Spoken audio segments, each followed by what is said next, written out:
Lakini anayetuzuilia sio Kristo, anayetuzuilia ni Shetani. Maana wakati ambapo unatenda yale ambayo wewe huyataki, inamaanisha kwamba sio wewe unayetekeleza, lakini umefungwa katika kile kifungo utekeleze yale usiyoyapenda. Na ndio maana mara unapoyatekeleza unaaibika ama unasononeka moyoni, unakosa amani, maana kile ambacho umetekeleza haukutekeleza kwa hiari yako. Hiyo ndio maana ya kufungwa.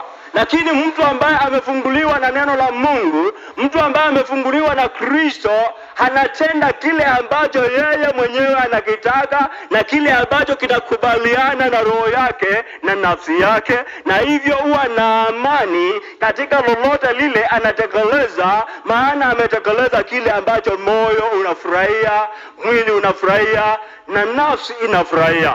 Na hivyo mambo yote ambayo tunatekeleza inahitajika yawe yamekubalika na mwili na roho na nafsi.